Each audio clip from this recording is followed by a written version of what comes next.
మన ప్రభువును రక్షకుడును యేసుక్రీస్తు ఉన్నతమైన నామంలో మీ అందరికీ నా వందనాలమ్మా.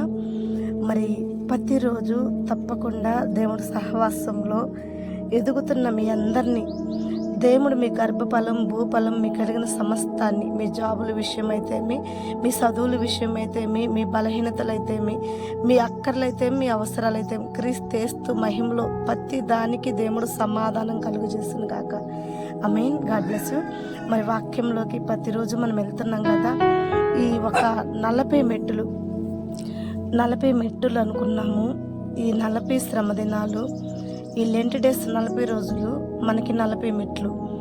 మనకు 40 మెట్లు అని ఎందుకు అనుకున్నామంటే, మనం ఏ స్థితిలో పడిపోయి ఉన్నామో, ఏ పరిస్థితిలో పడిపోయి ఉన్నామో, ఎంత ఇబ్బందుల్లో మనం పడిపోయి ఉన్నామో, ఎటు చూసినా నడి సముద్రం వల్లే మన జీవితాలుండి ఎక్కలేని స్థితిలో మన పరిస్థితులు ఉన్నప్పుడు ఈ 40 మెట్లని మనం వాడుకుంటున్నాం. ప్రతిరోజు ఒక్కొక్క మెట్టు దేవుడు మనల్ని ఎక్కిస్తున్నట్టే, మనం పడిపోయిన స్థితిలో నుండి దేవుడు మనకి పైకి లేపుతున్నట్టే, మన ఇరిగిన నలిగిన హృదయాన్ని దేవుడు మన గాయాలు కడుతున్నట్టు అని అర్థం. ఖచ్చితంగా ఏ ఒక్కరు కూడా ఈ 40 రోజులు మిస్ అవ్వద్దు. ఈ 40 వాక్యాలు, 40 మెట్లు, 40 ఆశీర్వాదాలు. నువ్వు ఏ స్థితిలో పడిపోయావో, ఏ పరిస్థితిలో పడిపోయావో, పడిపోయి ఇంకా ఏ ఆదరవు లేదు, ఇక్కడ నుంచి నేను ఎక్కలేను, ఈ స్థితిలో నుండి నేను ఇంకా పైకి రాలేను అనుకుంటున్నావేమో, ఈ 40 వాక్యాలు నిన్ను పైకెక్కించే వాక్యాలు, నువ్వు పడిపోయిన స్థితిలో నుండి నిన్ను నిలబెట్టే వాక్యాలు. 40 ఆశీర్వాదాలు 40 మెట్టులుగా, 40 రోజులుగా, 40 శ్రమ కాలాలుగా నీ ముందుకు వచ్చినాయి. ఈ 40 రోజులు శ్రమ పడి ఇబ్బంది ఏమి లేదు. వాక్యంలో ఎదుగు, ప్రతిరోజు దేవుడితో సహవాసం కలిగి ఉండు, దేవుడి వద్ద ప్రార్థించుకో. ఈ 40 రోజులు దేవుడి వద్ద కనీసం ఒక 30 నిమిషాలు, ఒక 60 నిమిషాలైనా సరే దేవుడితో కలుపు. ఆయనతో గడిపి ఆయన వద్ద నువ్వు ప్రార్థన చేసినప్పుడు ఏ స్థితిలో నువ్వు పడిపోయి ఉన్నావో ఆ స్థితిలో నుంచి దేవుడు నిన్ను లేపి క్రీస్తు అనే బండ మీద నీ పాదాలు స్థిరపరిచి, ఇక ఏ జిగట కలిగిన మన్ను, ఏ అపాయం, ఏ తెగులు నీకు రాకుండా దేవుడు కృపలో నిన్ను భద్రపరచును గాక. ఆమేన్. మరి నమ్మితేనే జరుగుతాయి ఇవన్నీ కూడా.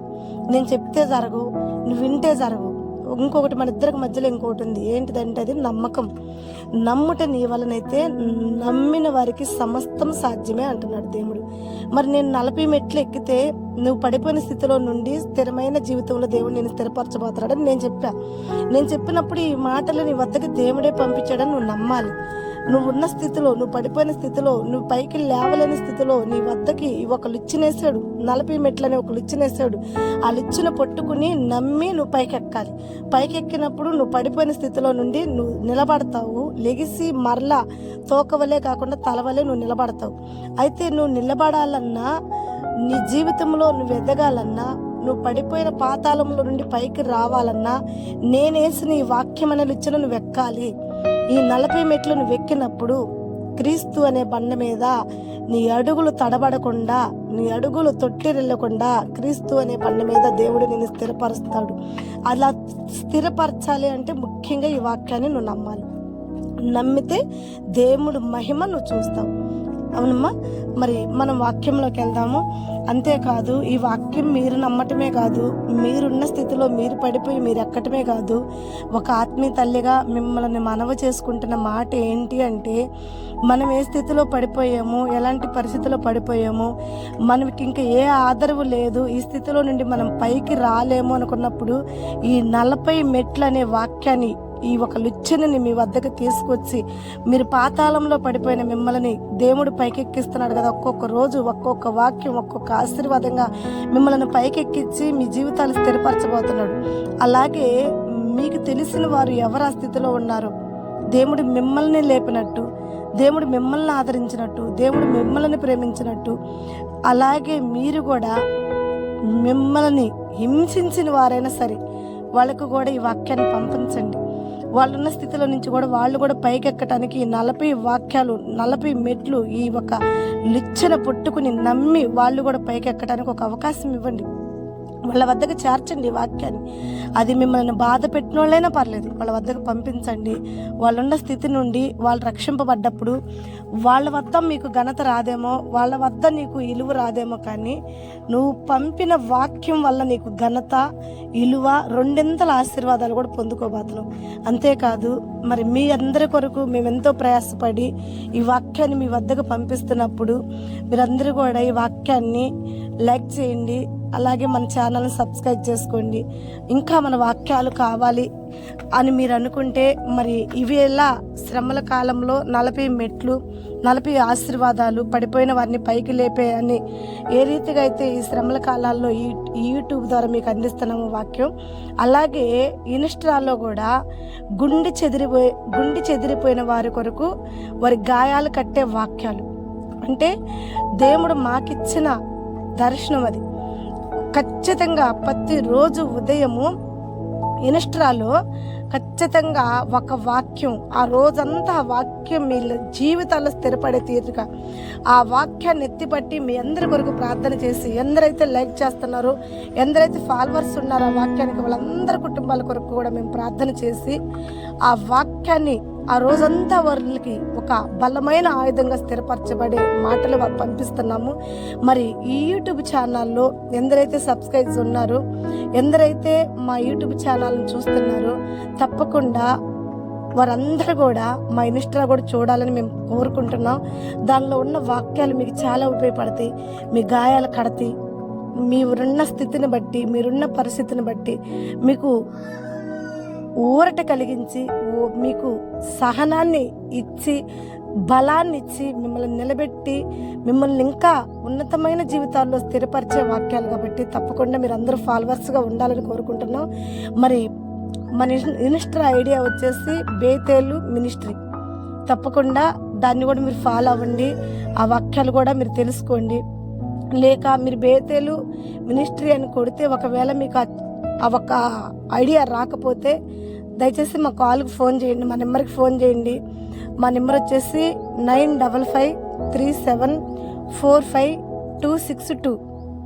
ఈ నెంబర్కి ఫోన్ చేస్తే మా ఇన్స్టా ఐడియా కూడా లేదా లింక్ అయినా మీకు ఇస్తాము.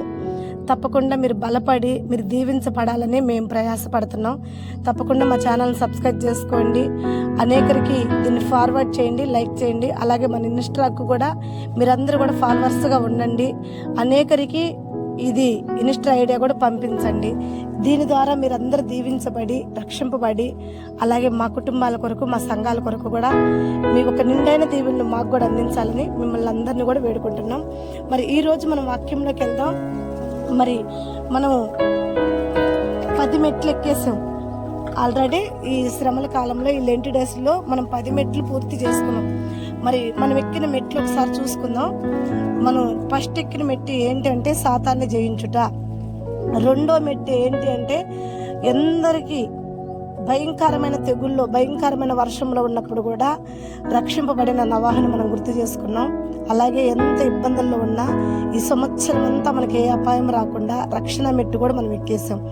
అలాగే మూడో మెట్టు, రేపేం జరిగిద్దో తెలియని జీవితాల్లో మనం ఉన్నాం, కానీ ఈ సంవత్సరం అంతా కూడా మరలా లెంట్ డేస్ వచ్చేంత వరకు కూడా దేవుడు జరగబోయేదంతా కూడా మనకి బయలుపరిచే మెట్టు మనం ఎక్కాం. అలాగే నాలుగోది వచ్చేస్తే చేతులు గాలినాక ఆకులు పట్టుకునే స్థానం కాకుండా ముందుగానే దేవుడి సన్నిధిలో మనం జయించలేని వాటి కొరకు ప్రార్థించి ఓటాన్ని విజయాన్నిగా మార్చుకునే మెట్టు కూడా ఎక్కేసాం. తర్వాత ఐదోదిగా వస్తే మన శత్రువుల కొరకు కూడా మనం కన్నీరు కార్చి ఉపవాసం ఉండాలి అని మనం నేర్చుకున్నాం, ఆ మెట్టు కూడా మనం ఎక్కాం. ఆరోదిగా వస్తే పోయేది ఒక వంతు అయితే వచ్చేది రెండింతలు. అలాగే మనము వ్యర్థమైన వాటి కొరకు ప్రార్థించే కన్నా దేవుడు ఇచ్చే వాటి కొరకు ఎదురు చూడాలనే మెట్టు కూడా మనం ఆరోదిగా ఎక్కాం. ఏడోదిగా వస్తే మన శక్తికి మించిన ప్రయాణాలు, బలముతోనూ శక్తితోనూ దేవుడు తన దూతను పంపించి మనల్ని బలపరిచి నడిపించే మెట్టు మనం ఎక్కాం. ఎనిమిదోది వస్తే ప్రయాణం నిమిత్తం, కుటుంబాల నిమిత్తం మనకి ఏ అపాయం రాకుండా ఉండటానికి దేవుడు సన్నిధిలో ప్రార్థన చేసుకుని దేవుడు ఆశీర్వాదాలు పొందుకునే మెట్టు మనం ఎక్కాం. తొమ్మిదోదిగా వస్తే పాడైపోయిన మన కోటలు, పాడైపోయిన మన పాకారాలు మరలా తిరిగి కట్టుకున్నట్టుకు దేవుడి సన్నిధిలో ప్రార్థన అనే మెట్టు మనం ఎక్కాడు. అలాగే 10వదిగా వస్తే మనము అధికారుల వద్దట మాట్లాడటానికి శక్తి చాలినప్పుడు, బలము చాలినప్పుడు, అలాంటి సమయంలో దేవుడి వద్ద మొరపెట్టినప్పుడు దేవుడే అధికారులను సైతం కదిలించి అధికారులకి మన ఎడల కటాక్షం కలిగేలాగా దేవుడు చేయగలుగుతాడు అనే మెట్టు. అంటే మన స్థితిలో ఏమైనా, మన పరిస్థితులు ఏమైనా దేవుడి వద్ద మనం ప్రార్థన చేస్తే ఈ సంవత్సరం అంతా మన కార్యాలన్నీ దేవుడు అధికారులను కదిలించి చేయిస్తాడన్నది ఆ మెట్టు కూడా మనం ఎక్కేసాం. మరి మనం 10 మెట్టులు పూర్తి చేసుకున్నాం. ఈరోజు మనం 11వ మెట్టులోకి వెళ్తున్నాం. ఆ 11వ మెట్టు ఏంటి, ఎవరి ద్వారా ఈరోజు ఏ ఆశీర్వాదం మనం నేర్చుకోబోతున్నాం? మనం పడిపోయిన స్థితిలో మనం పైకి లెగుస్తున్నాము. ఒక్కొక్క మెట్టు ఒక్కొక్క రోజు మనం ఎక్కుతూ ఉన్నాం. మరి ఈరోజు ఈ మెట్టు మనకి ఏ విధంగా ఉపయోగపడబోతుంది, ఈ మెట్టు ద్వారా మనం ఏమి నేర్చుకోబోతున్నాం అనేది మనం చూస్తే, దేవుడు తన లేఖనములో రాసిన ప్రతి మెట్టు కూడా వ్యర్థమైంది కాదు. మన వద్దకు పంపిస్తున్న ప్రతి మెట్టు కూడా మనకి చాలా ఉపయోగపడేది, చాలా ఆశీర్వాదకరమైన మెట్టులే మనం ఎక్కుతున్నాం. ఈరోజు మనం చూసుకున్నట్టుకుంటే మనకి అందరికీ కూడా తెలుసు దానియేలు ఎంత గొప్పవాడో, అతను ఒక పరిచర్య ఎంత గొప్పదో, అతను ఒక దర్శనాలు ఎంత గొప్పయో మనందరికీ తెలుసు. ఎంత గొప్ప దర్శనాలు కలిగినోడంటే బొబులోను చెరలోకి వెళ్ళాడు, బొబులోను రాజ్యానికి బానిసగా వెళ్ళాడు. కానీ అక్కడ బొబులోను అధికారుల మీదే అధికారిగా నిలబడ్డాడు. బొబులోను ఏళ్తున్న రాజు వద్ద నమ్మకమైన వ్యక్తిగా స్థానాన్ని సంపాదించుకున్నాడు.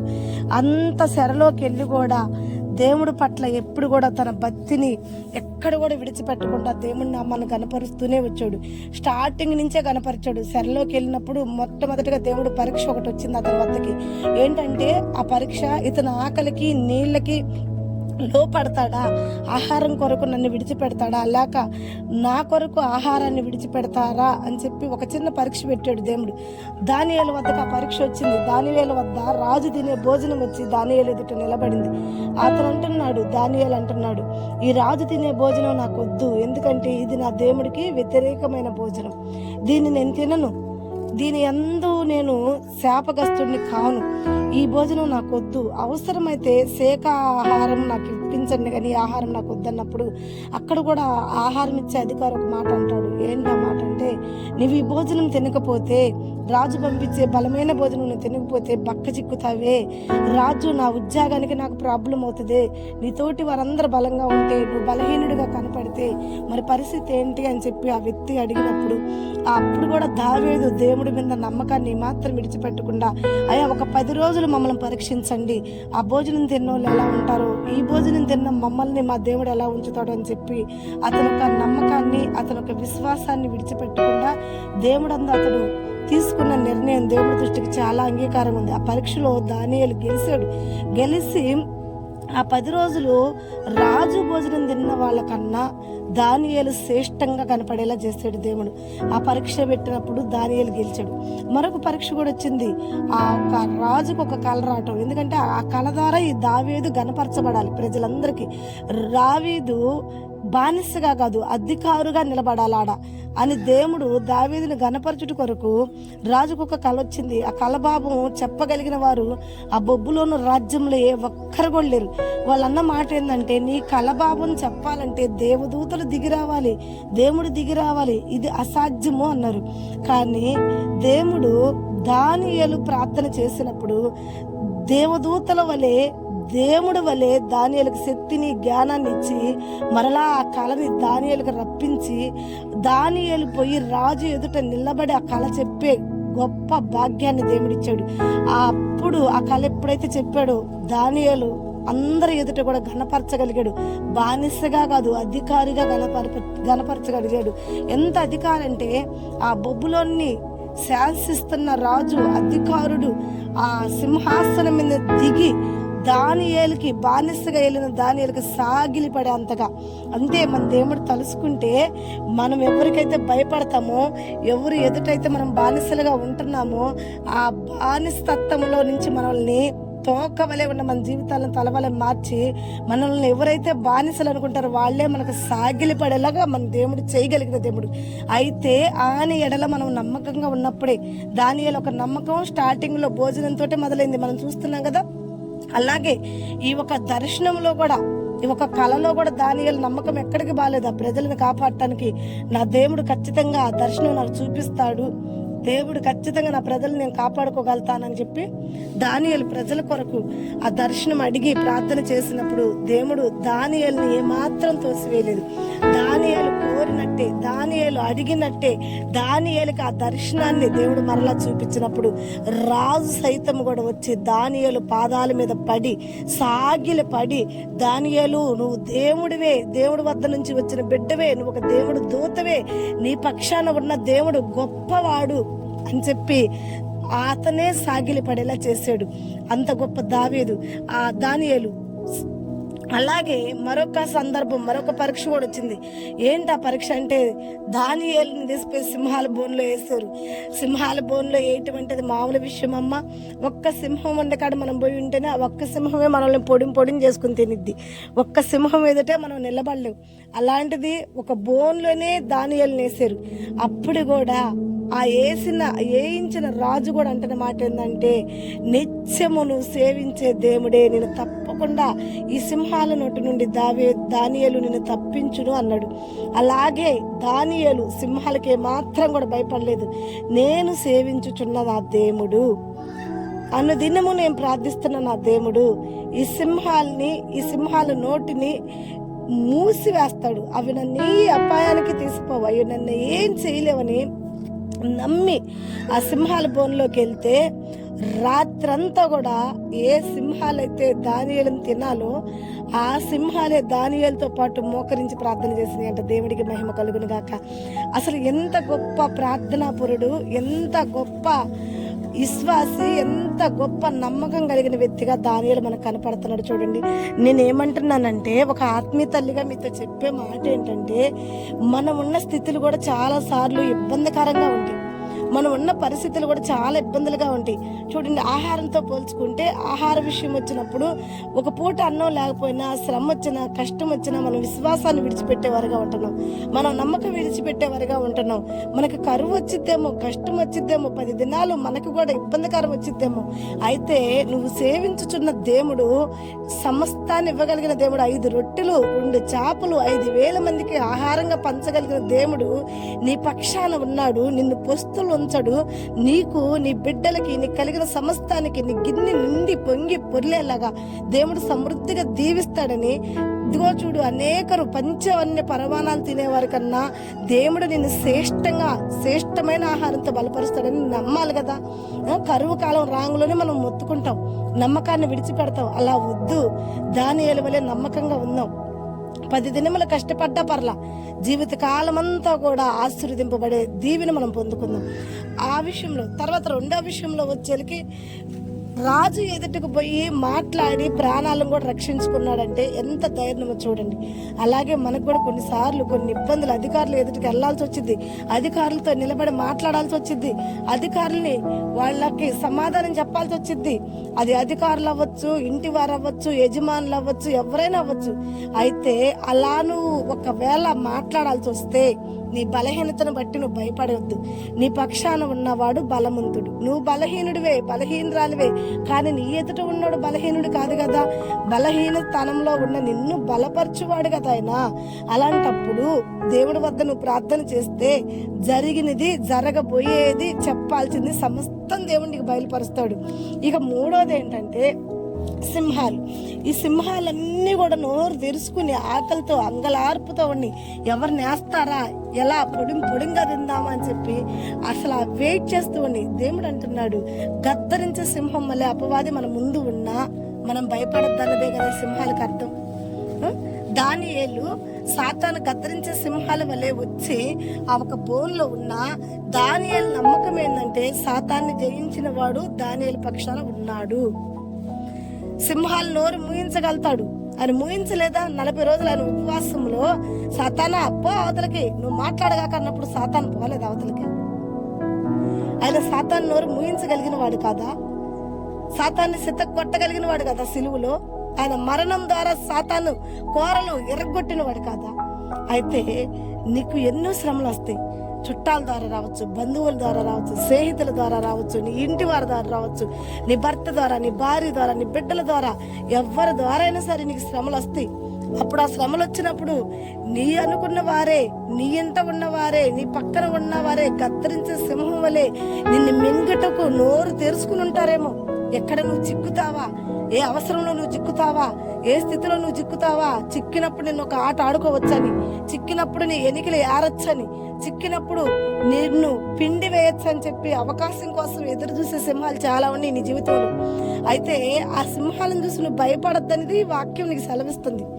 సింహాలను చూసి నువ్వు భయపడే స్థానంలో ఉండొద్దు. ఎందుకంటే నువ్వు ఒంటరివి కాదు, నీ పక్షాన దేవుడు ఉన్నాడు.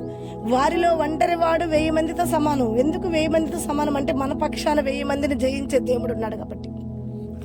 వాళ్ళు 1000 మంది ఉన్నా 1000 మందితో సమానమైన మన దేవుడు ఒక్కడు ఉన్నాడు కాబట్టి సింహాలను కూడా నోరు మూయిస్తాడనేది దానియేలును చూసి నేర్చుకో. నువ్వు ఏ సింహాలను చూసి నువ్వు భయపడుతున్నావు, ఏ శత్రువులను చూసి నువ్వు భయపడుతున్నావు, ఏ శత్రువులు నిన్ను ఏ నిమిషంలో మింగివేస్తారని భయపడుతున్నావు, నీకు ఎనికిలు కూడా మిగలవనుకుంటున్నావేమో. నా దేవుడు అంటున్నాడు, నీ ఎంటికి కూడా, నీ శరీరం మీద ఉన్న ఎంటికి కూడా ఇంత గాయం రాకుండా నేను కాపాడతాడంట. దేవుడికి మహిమ కలుగును గాక.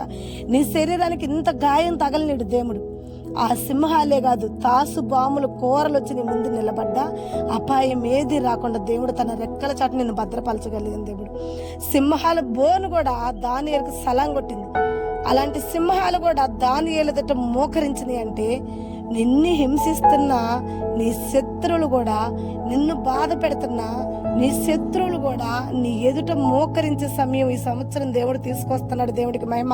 ఈ 2025లో నీ శత్రువులందరూ కూడా నీ ఎదుట కూర్చోవలసిందాడ.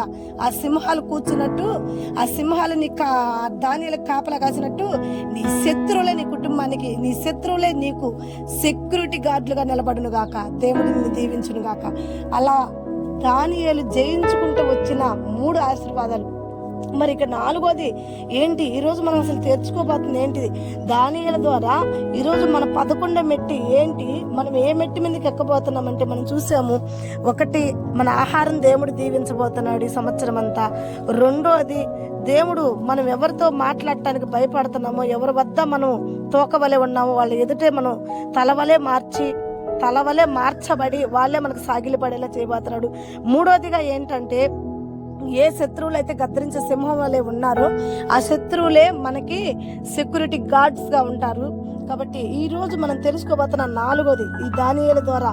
4వది ఏంటంటే, ఈ 11 మెట్లో మనకు 11 ఆశీర్వాదంలో ఏంటి ఆ 4వది అంటే, మరి దానియేలు గ్రంథం 9వ అధ్యాయం 18వ వచనంలో మనం నేర్చుకుంటాం అనమాట.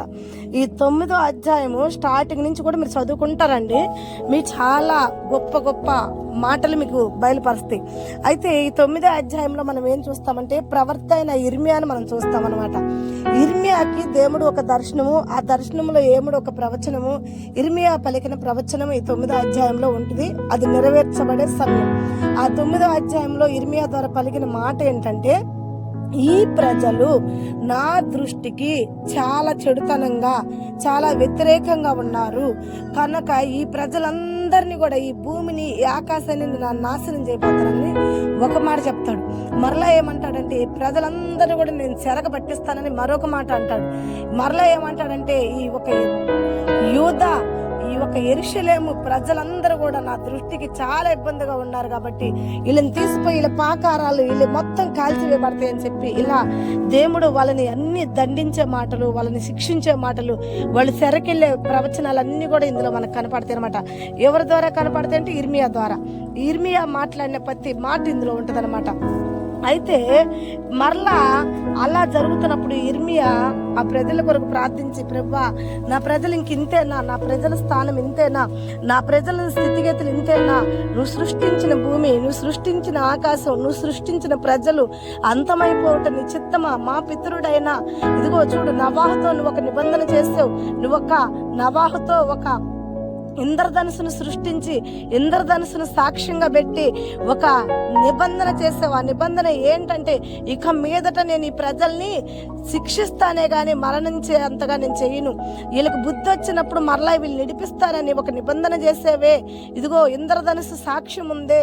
మరి మా పితరుడికి ఇచ్చిన, అలాగే మా నవాహైన మా పితరుడికి ఇచ్చిన ఆ ఒక దర్శనం ఏంటి, ఆ ఒక వాగ్దానం ఏంటి, నువ్వు ఈ విధంగా ప్రజల్ని హింసిస్తే ఆ వాగ్దానం ఎలా నెరవేర్చబడుతుందని చెప్పి మరలా ఇర్మియా ప్రవర్త ఇల్లపించి ప్రార్థించినప్పుడు అప్పుడు దేవుడు మరలా ఏమంటున్నాడంటే, నిజమే, అయితే నేను ఈ ప్రజల్ని మరణించేలా చెయ్యను, ఈ ప్రజలు అంతమైపోయేలా చెయ్యను, ఈ ప్రజలు తను చేసిన తప్పు తెలుసుకుని వాళ్ళ మారు మనసు పొంది వాళ్ళ శిక్ష నుంచి వారు విడుదల పొందుకునే సమయం వస్తే తప్పకుండా నేను వారిని మరలా ఇడిపిస్తాను.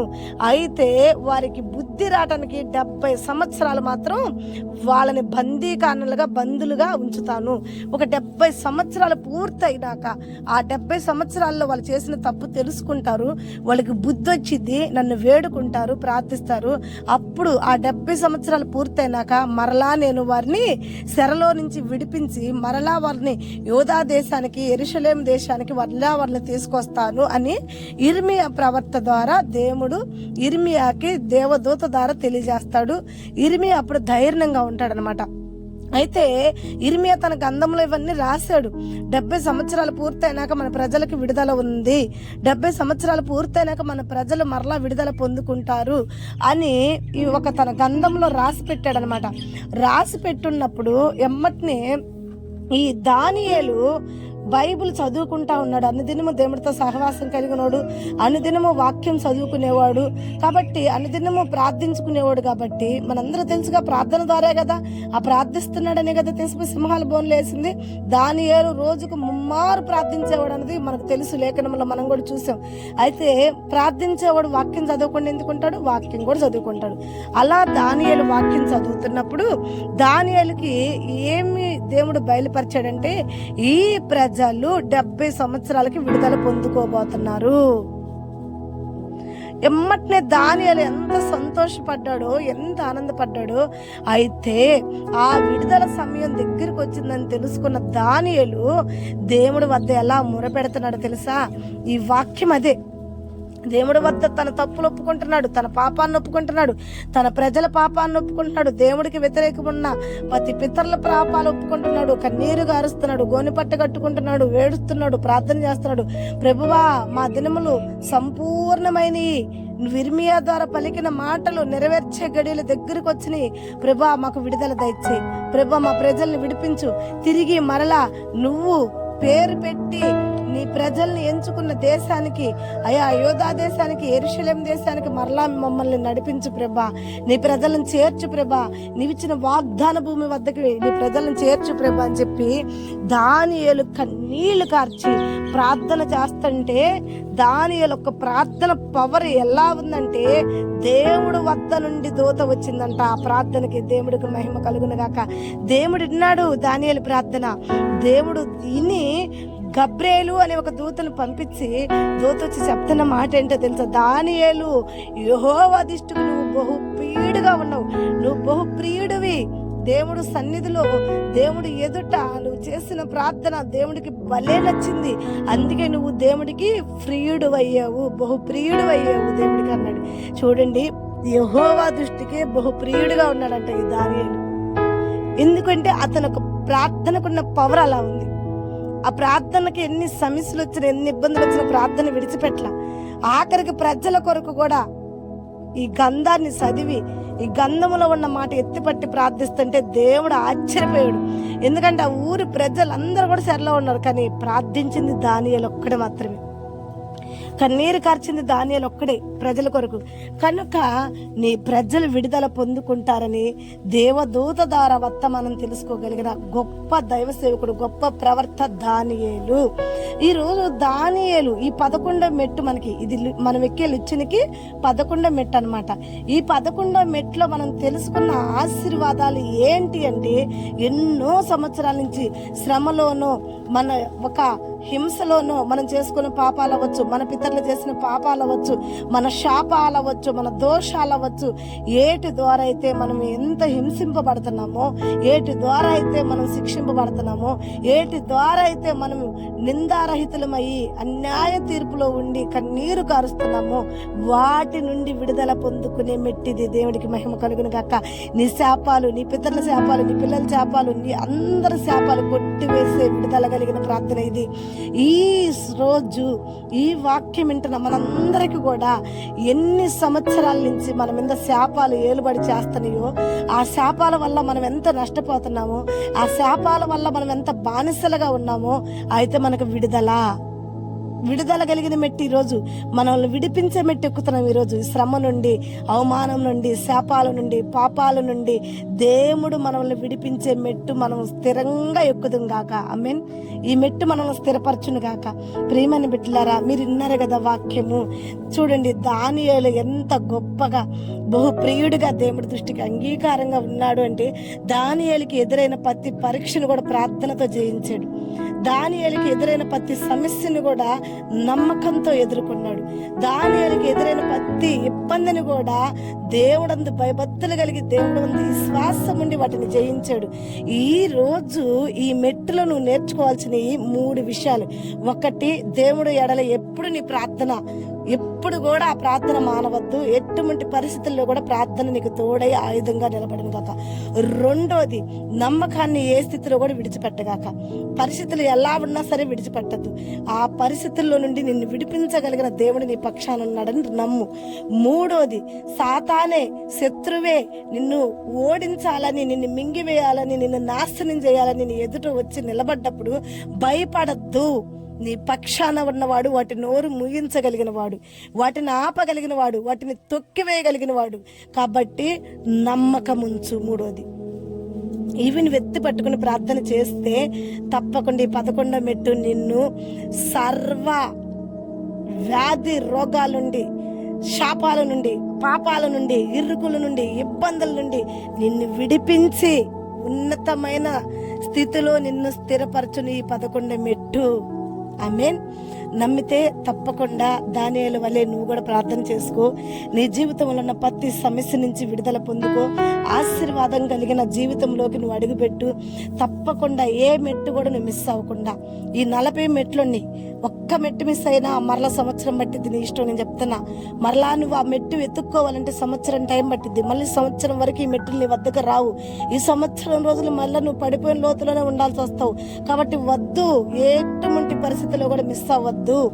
ఈ 40 వాక్యాలు నువ్వు ప్రతిరోజు ఇంటానే ఉండు. ప్రతిరోజు ఆ 40 వాక్యాలు ఎత్తిపెట్టుకుని 40 రోజులు 40 గంటలు, రోజుకు 1 గంట, 24 గంటలు 1 గంట దేవుడికి గడుపు. దేవుడితో ప్రార్థించుకో, దేవుడితో సహవాసం కలుగుండి. ఈ 40 గంటల ప్రార్థన, ఈ 40 మెట్లు నువ్వు పడిపోయిన స్థితిలో నుండి నిన్ను స్థిరమైన జీవితంలో స్థిరపరచును గాక.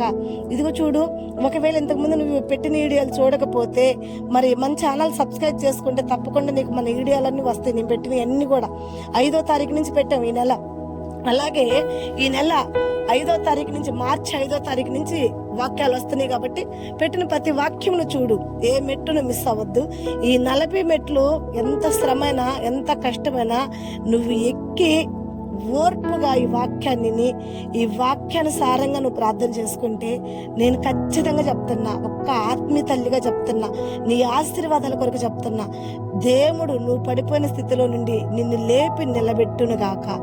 ఆశీర్వాదాలతో, సంతోషంతో, సమాధానంతో నిన్ను దేవుడు దీవించును గాక. మరి మన ఛానల్ సబ్స్క్రైబ్ చేసుకోండి. అనేకరికి ఈ వాక్యాన్ని ఫార్వర్డ్ చేయండి. మీరు రక్షింపబడినట్టే వాళ్ళు కూడా వాళ్ళున్న స్థితిలో విని వారు కూడా సంతోషంతో ఈ మెట్టులనే ప్రయాణంలో మనతో కూడా వాళ్ళు కూడా పాలి భాగస్థులయ్యి వారున్న స్థితి నుండి, వారున్న పరిస్థితి నుండి వారు కూడా విడుదల పొందుకుందరు.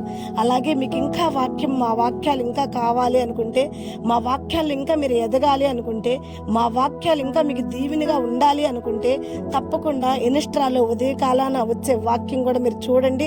ఫాలోవర్స్గా మీరు కూడా ఉండండి. అనేకరికి దాన్ని పంపించండి. ఆ ఇన్స్టాలో కూడా ఫాలోవర్స్గా ఉన్న మీరు ఆ వాక్యాన్ని లైక్ చేయండి. ప్రభు మిమ్మల్ని, మీ కుటుంబాన్ని, మీకు కలిగిన సమస్తాన్ని దీవించి ఆశీర్వదించి సమృద్ధిగా దేవుడు మీ జీవితాలు ఈ సంవత్సరం 365 రోజులు, ఈ 2025లో మీ స్థితిగతులు దీవించబడును గాక. ఆమేన్. God bless you.